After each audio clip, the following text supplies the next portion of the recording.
Hello, everyone, and welcome back to Backlot Banter. My name is Tucker Hazel, and today I am joined by my brother-in-arms, Tanner Dykstra, and today we're here to talk about Warfare, the latest film from Alex Garland, following up Civil War from last year, in A24, and we're here to give you our thoughts on the movie. But, of course, if you have seen it, you can talk to us about this movie in the comment section, and you can subscribe to the channel or join our Discord channel where you can talk directly to us about Warfare. Tanner, you've seen And it. other movies. Yeah. You know what? You can talk to us about this, Tanner, and other movies. Those are the three It's options. correct. I'll present you with That's three it. paths.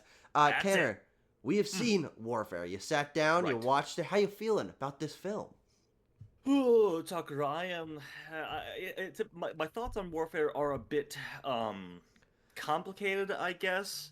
I did see it big. I saw it loud, as many early reviews told you to do, and I don't know. I do want to get into it further, obviously in detail, my specific thoughts and why I'm a little trepidatious to say like I liked it or I didn't like it. Um, I would say I would say actually I didn't enjoy the movie. Sure. I don't think it's good, but I understand a lot of the intent Yeah. going into it. I just don't know how effective I found its avenues of expressing those intents. And then, more broadly what is its perspective. I don't think it really I think it lacks that kind of thing, but I don't know. Tucker, Sure. what did you think? Yeah, this movie has one very specific intent.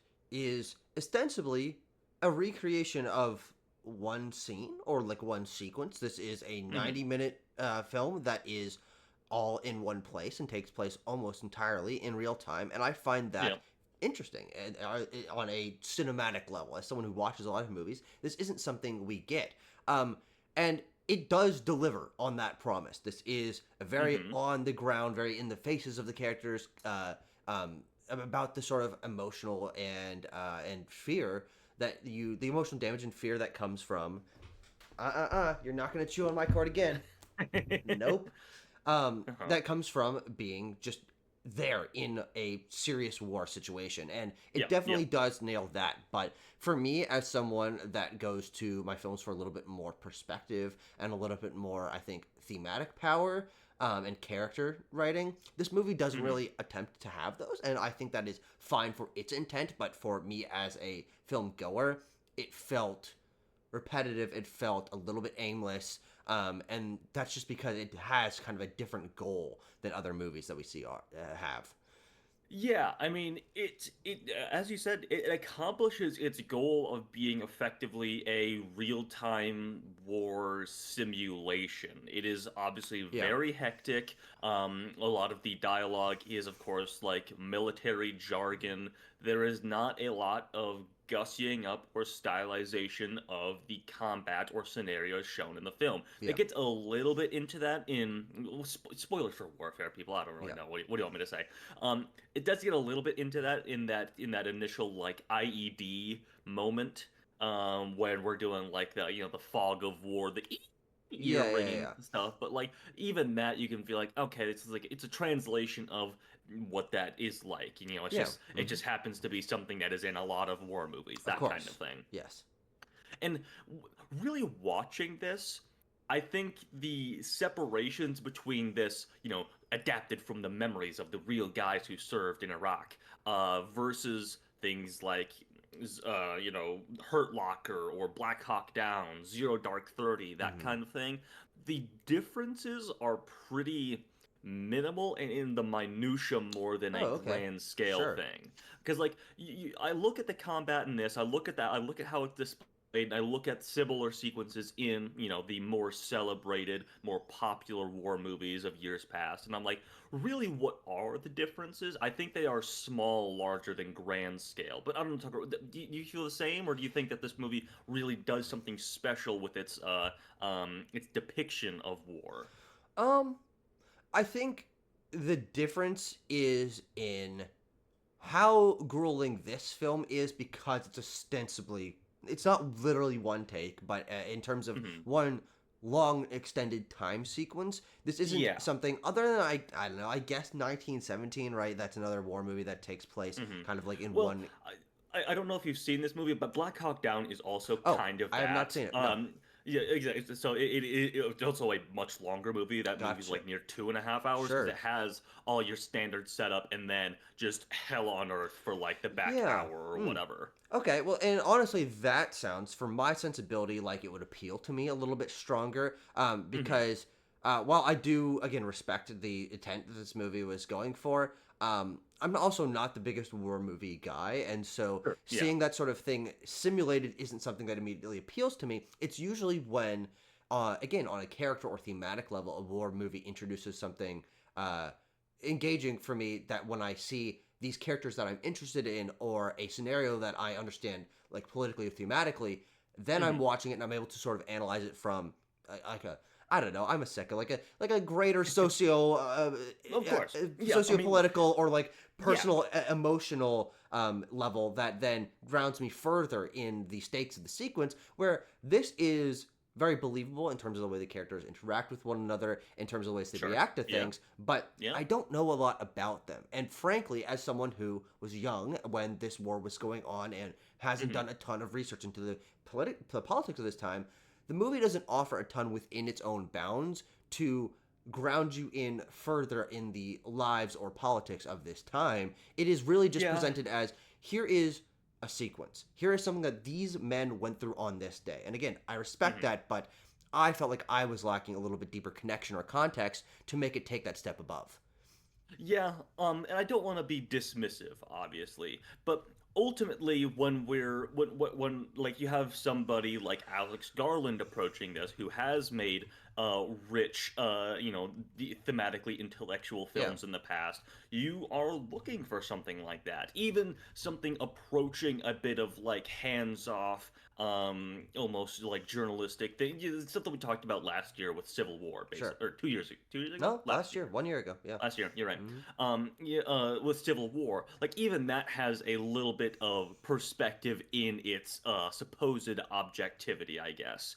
But this is really lacking that, and so I feel a little Sure. bit, lost at sea with this thing. I'm like, what am I supposed to be taking away from Mm, this other than yeah. the standard war is hell thing, which is again, like I go back to, kind of the case in every battle sequence in Sure. every war film, let alone modern ones telling retelling the war in the Middle East. Mm. Um, Good. fuck, I'm getting choked up.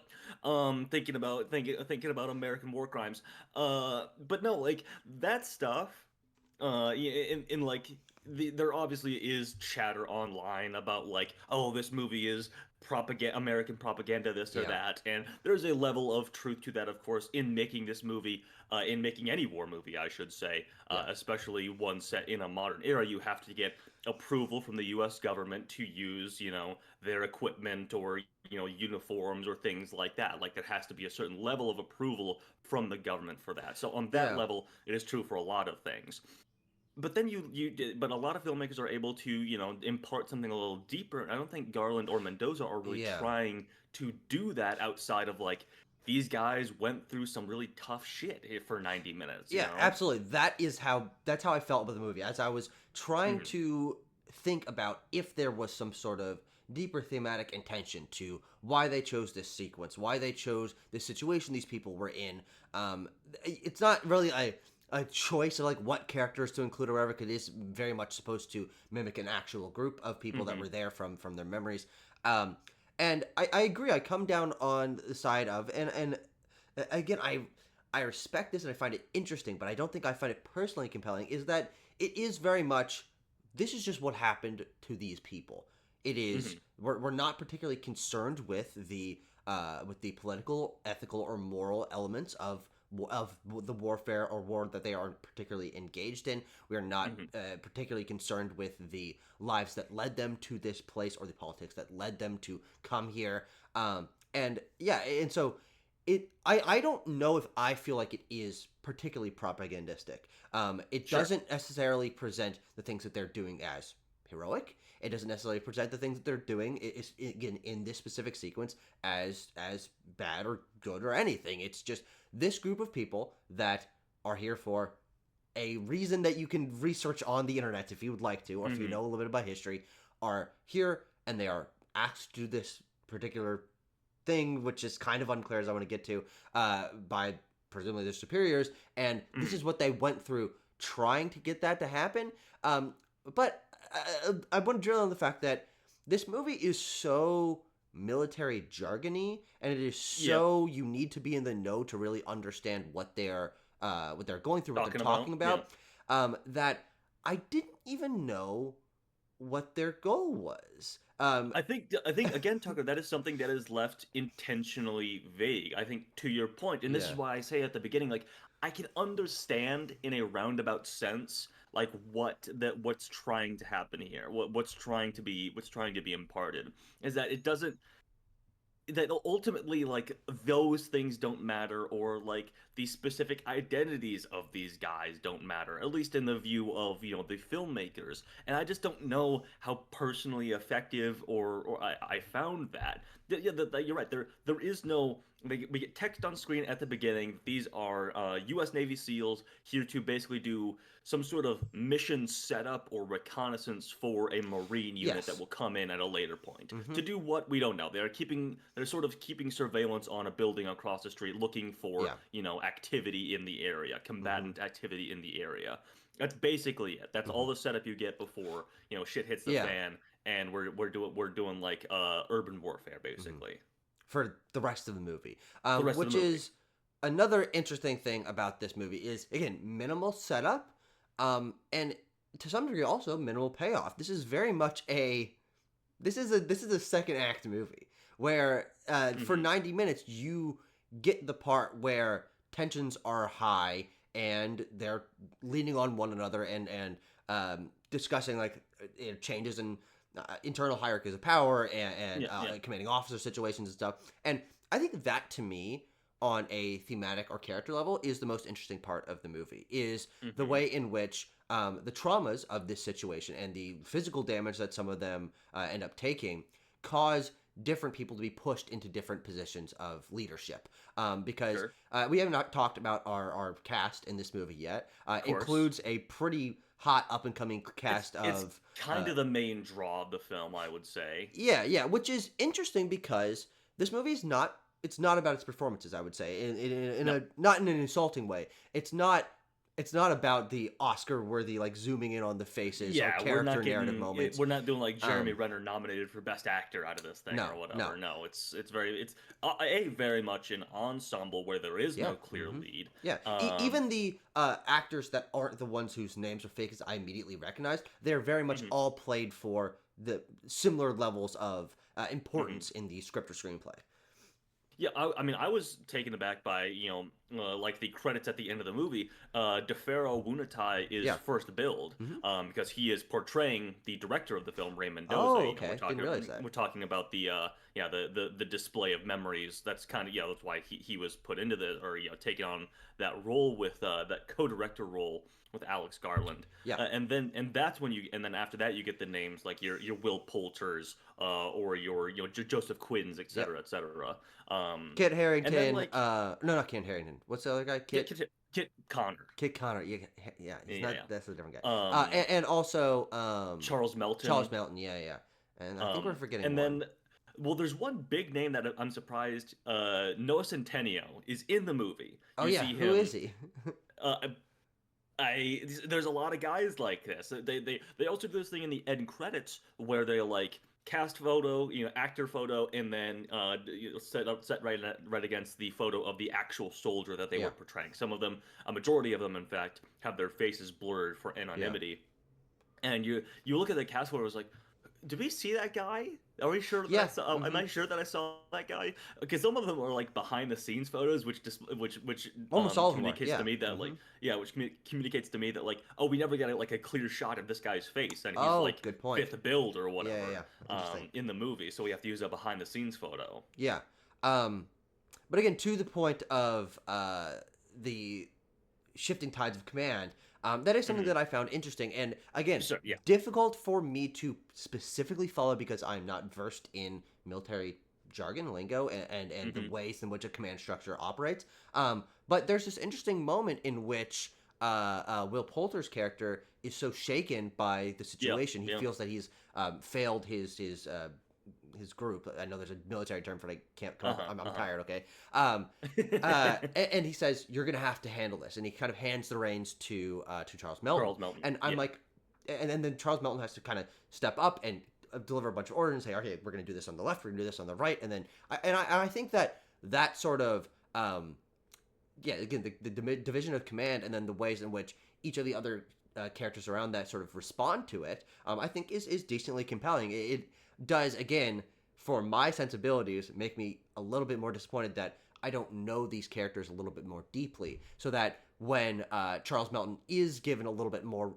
role of power, that I know that why this would be important to him or how this impacts him emotionally, or when Bill Poulter has to step down from that role, I'm like, okay, I think that's interesting. I haven't really seen that too much in war movies, but how does that impact him emotionally? Yeah, Why is he it's like? What is his connection to these people that are now it's injured? Like, I want to know a little bit more about the interpersonal element of it. it's the fallout of this All our good film not intentions. wanting to exactly. It will almost Tucker almost actually. It is the fallout of this movie not wanting to editorialize Sure. its stories Yeah, like which is that, fair not enough. wanting to be as close to a based on a true story, even though it's not based on a true story. It's based on these guys' memories, Yeah. is what they specifically point out. Mm. Is the fallout of that? It is the filmmakers, and writer director Ray Mendoza also wrote the movie, Mm-hmm. and Alex Garland, I should say. It is that it is them not wanting to like presume things about the lives. The only setup that we get is immediately after that text on screen setup of like November 2006. This is what these guys are doing. Is them watching the Call on Me music video, Sure. which also serves to me as I was like trying to interpret this film in real time. Of course, as a like era setting thing. Yeah. This very like mid aughts music video that is sort of a cultural staple for people then, and then also um setting up these guys as like young party dudes is what I thought we were going Yeah, for. That we were kinda. trying to take a little bit of like maybe these guys didn't know what kind of shit they were getting into, but again, that any sort of idea resembling that That is not really present in the rest vaporizes. of the Yeah. film. Yeah. Well, it's interesting because you're right. That is the opening sequence, and then we get immediately thrown into them setting up base Yeah, camp like in basically like invading this family's home to yes. set up shop in Well, there. this family's homes. Yeah, there's two apartments, I Yeah. guess. Yeah, you're right. And during that sequence, before they end up in the house, they're kind of joking around. They're goofing around, yeah. And I'm like, okay, is this going to be a core element of this film? And I think the intention, more than likely, is that they have this sort of relatively laissez-faire attitude until they are thrown into the shit and have to lock in, and then also are in a traumatizing situation where all thought of that vaporizes. And so I can understand the sort of the dynamic shifting quite heavily on a dime there. But it did seem like something that was, as you were mentioning, set up thematically that was never paid off again. Because, as I said, this is a second act movie. We don't get the after. We don't get the impact. The film ends as they are extracted from this situation. Yeah, exactly.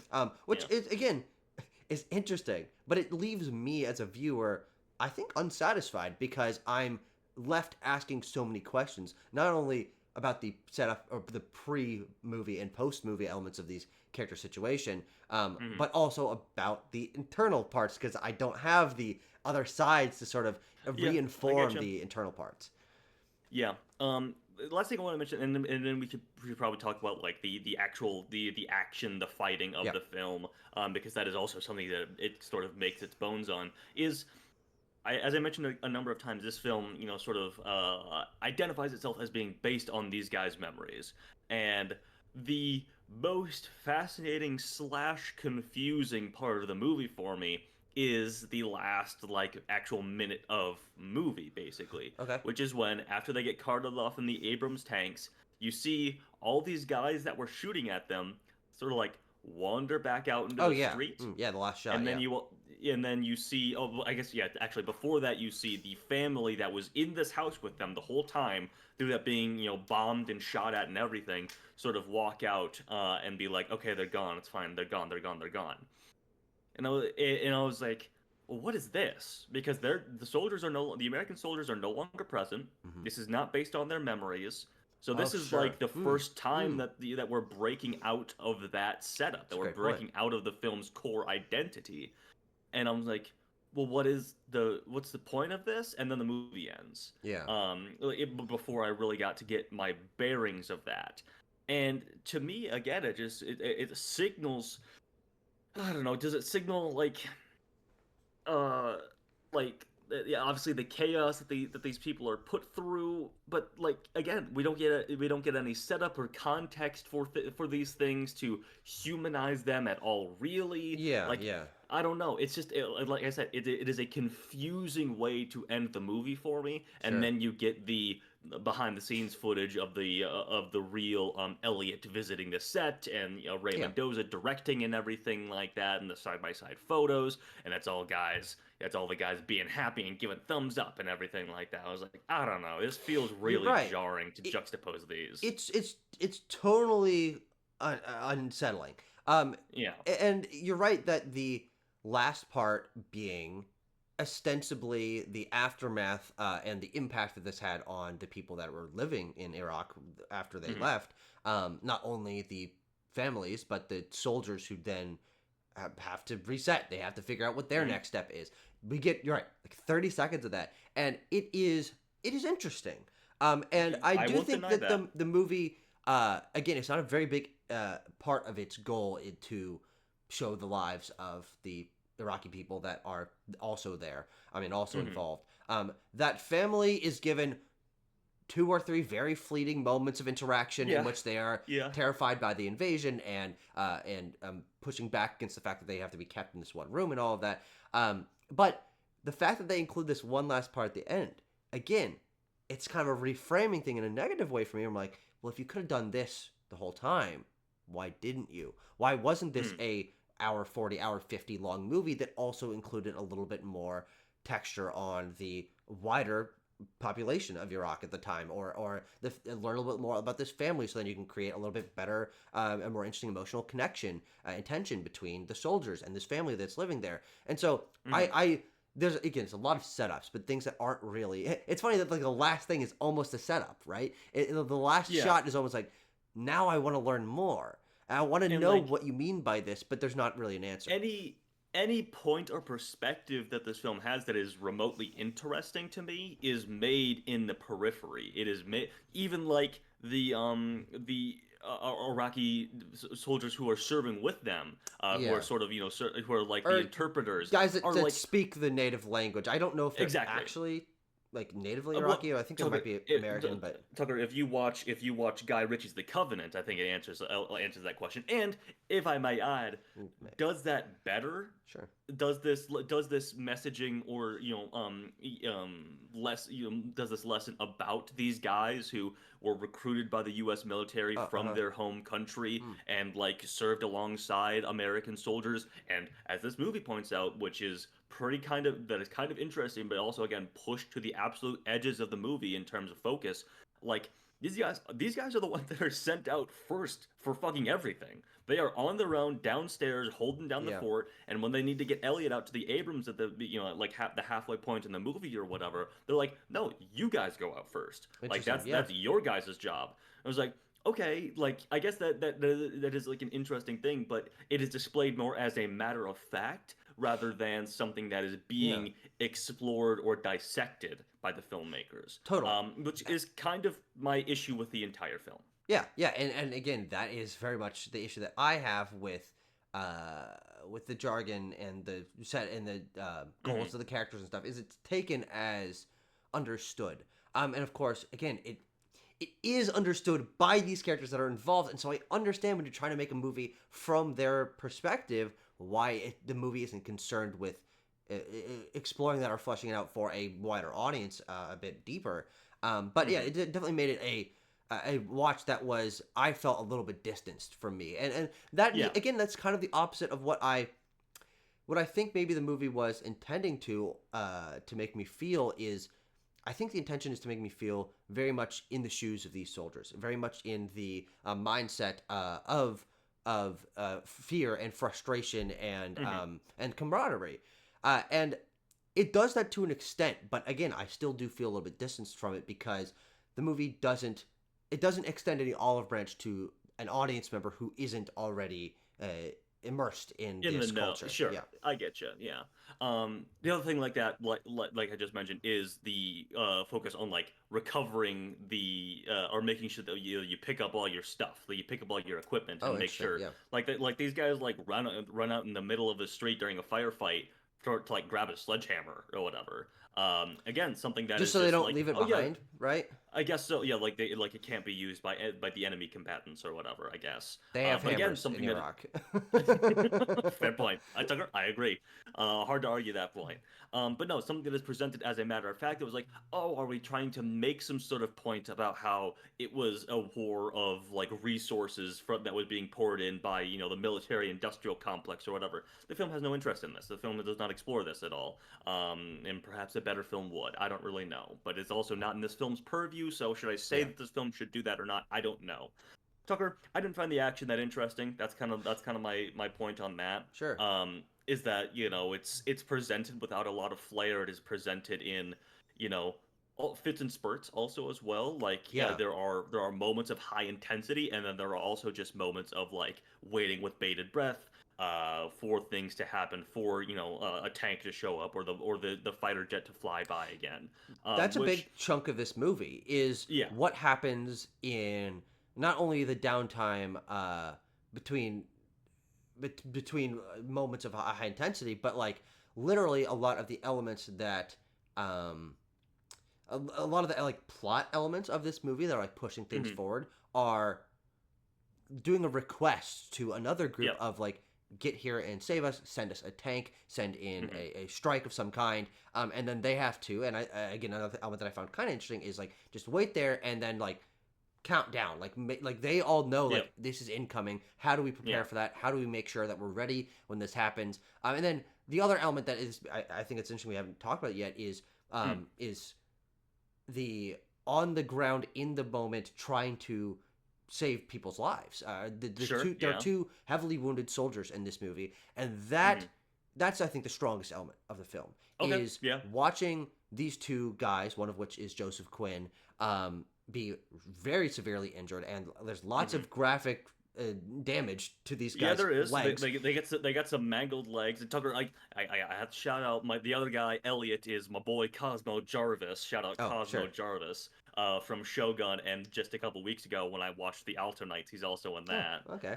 So yeah. Well, yeah, what do you think about the sort of injury and Um, medical element of the film? you know, it's harrowing. Like this is the part of the movie that I'm like, I get it. This is what the movie is entirely predicated on. It is what a lot of people are praising about it as like the horrifying experiential 90 minutes of this movie. And I'm like, yeah, it's solid, but again, for me, it's like that's what I go back to at the beginning of the movie is like, is it that different than what we've seen in Sure. other war films of this kind? Hmm. I don't, Yeah, I just don't think so. not to this um degree. Degree, sure, Yeah, sure. I mean, again, 90-minute movie. These guys get their legs injured 35 minutes of the movie, and then you got to deal with it for the rest of the film. Yeah, that's true. And That's it true. very I much can see shifts that. Yeah. the character dynamic. It shifts the way that they interact with each other, because they become the sort of focal point of how Hmm. everyone is, and also again, why I think this is kind of like the heart of the movie in terms of Of course. intrigue for me. Is because I think the most interesting and emotionally impactful moment of the movie to me was when the Cosmo Jarvis character, I thought he was dead for Yeah, a solid he 20 comes minutes, back to life. and then he just Yeah. goes, and I was like, Duh. oh, like I just sat there and I gripped my knees because his legs are completely mangled. I was like, Yeah, yeah, yeah. oh, Yeah. is that good? Is That that sucks. bad? I Yeah. don't know how to feel about this. Like that was Yeah. really like a terrifying moment for me as a viewer of Yeah. like, no wait, this guy's not actually dead. He's just really, really, Yeah, really he just damaged. fucking he just passed out for. I mean, like, yeah, there's the moment when DeFaro Woon-A-Tai's array, I guess in the movie, is like dragging him back inside, and his leg gets hooked on the Oh man. wall or whatever. There's a lot of icky stuff like that. Yeah. A lot of harrowing, grotesque stuff like that. That is again what this movie is entirely trying to impart. That is Yeah. what it's like. It is like the real visceral damage that is done to these guys that are on the front lines or whatever. Hmm. And I've said it a couple of times, like, oh, how different is it? I'm not saying this movie needs to be like entirely unique and like crack open my brain and really like dive into and really impart like the visceral hellish nature of war. It's like ultimately, can a movie really do that? But people were so much were so celebratory or reverential about this movie's display of war that I'm like, I just don't feel Yeah, I'm just sure. not feeling. I'm not feeling the same like thing that people are feeling when they're Yeah. let's go see it big and loud, like Yeah. it's gonna fucking punish you kind of Yeah. thing. Yeah, I think it's interesting because the reason why I feel like a lot of people are feeling that way or saying that Mm, is it is rare that we get gritty war movies anymore. I mean, it used that to is true. be That's a fair something that point. was a lot more common for Hmm. especially bigger name directors to tackle. Yep, I can't remember the last they've fallen war out of movie I fashion. saw in theaters. Um, They've fallen out of fashion for sure. I mean, I guess Civil War, but not like that's Yeah, a very different not thing. like a real like this is based on a Yeah. war and like it is guys in combat, not like a biopic about fucking Winston Churchill or whatever, Yeah, yeah, and even when we But yeah, at do the get same them, time, it's Tucker. there's a Yeah, lot of it's World 19. War One, World War Yeah, Two. those are the wars that we go Yeah, back to. We don't really get Vietnam stuff anymore. yeah, that We era's certainly gone. Yeah, don't really get as many Civil war in the War. Middle East. Oh, Yeah, we don't get as like war in the Middle East stuff as we got back in the 2000s or early 2010s or whatever. yeah, Um and so I think it is actually pretty interesting to then again reflect a little bit on that later in the future. Obviously, it's yeah, a greater time has passed. It's been almost 20 years since the events yeah. of this movie took place. But then again, it's a balancing act, right? I'm interested in the fact that this is not a Iraq War movie being made in the era of the Iraq War, as or shortly after, as many of the Hmm. more famous ones are. Um, but then, and so I want to see each of these wars sort of revisited from different perspectives as time has passed. But then Hmm. I don't feel like this movie on a, as we said, on like a thematic level or an analytical level has too much to add or say about that Yeah. war, and so it then kind of undercuts part of why I think this movie could be as interesting as it could. Yeah. Is we are revisiting it, and how has perspective or memory changed on the events of this war and the Hmm. politics especially. The movie's not concerned with that. It's just like, well, No. at the end of the It day, well, obfuscates it obfuscates that whole thing just by being like it's a depiction of these guys' memories of this one specific event. Um, and like I'll reiterate my point one last time before we wrap things up. Like it's a noble pursuit perhaps to like try and do that, and it's certainly we have many war films that are based on a true story, but none precisely like this, none that really don't try to editorialize the lives or events that or so it says the yeah, lives or events that go on here. But is kind of my sure, question. yeah. Again, I don't want to be like dismissive or anything like that, but that's kind of what I end up feeling is like, I mean, I guess you did it. I guess you did it, and ultimately, how effective was it? I mean, with Alex Garland's like supposed objectivity as a director being something that he seems more and more interested in, Hmm. especially with Civil War and this, was like, I don't know if that makes a particularly compelling film for me. I want context. I want perspective. Yeah, I sure. want these things that the film warfare is not particularly interested in. Yeah, totally. And as I mentioned, the action stuff didn't do it for me. Yeah. Yeah, the final thing is, are there any performances or performance moments that jumped out to you? Oh, I think, for me, Joseph Quinn and Kit Connors, their emotional hmm, reactions, I think, were some of the most interesting elements of the film. yeah, I Kit guess so. Connors has this sort of wide-eyed, like very frazzled, confused. He's clearly supposed to be like the young guy in the Yeah, group. I think and, like the and so youngest, watching him the like greenest. Yeah. stand there and just like he doesn't really talk to anyone for like large chunks of the film. He's kind of just like Yep. standing there with like he has this like specifically massive He's gun, got the he's got um, the big gun. Oh yeah. which I think is interesting as a juxtaposition with that Hmm. character that is not very focused because he is like frazzled by the situation, and so then when he ends up like just like firing this massive gun, he does a really deep sound design. I think sound design is very good in this movie. Yeah, sure. I think it's an interesting like single note of character element, right? That this young guy who isn't as locked into this situation is given this massive gun and is just kind of firing it aimlessly. That's an interesting point. And then Joseph Quinn, his performance is much more just like the most pain you've ever seen on a person's face for obvious reasons. He is good at that. He really kills it. When he's screaming his head off or whatever, I'm like, yeah, I mean, Joseph Quinn is that would hurt. doing this. That would hurt. He's right about that. I don't know. Charles Melton gets to be like the cool, almost like Captain America style guy, like kicking ass, running down roads, checking corners, and then coming in and saving the day, basically, which is probably as close to propagandistic as this film gets. Sure. Perhaps even it is propagandistic, as I just mentioned, calling him kind of Captain America. But yeah, he's like certainly the character that makes the biggest impression, I think, just because he has that role. Yeah. Anyway, Tucker, 5 out of 10 for Warfare. Yeah, I'll say 6 out of 10. I think this is solid. But again, its goal did not align with, frankly, my goals of what I was hoping to get out of this. And so, what are you gonna do at the end of the day? What are you gonna do? Well, thank you. And also, Alex Garland is done making movies after this or whatever. Yeah, we'll see about that. We'll see about that. Thank you, everyone, for watching this very in-depth discussion of Warfare. Hope you enjoyed. Hope you learned something, and we'll see you next time.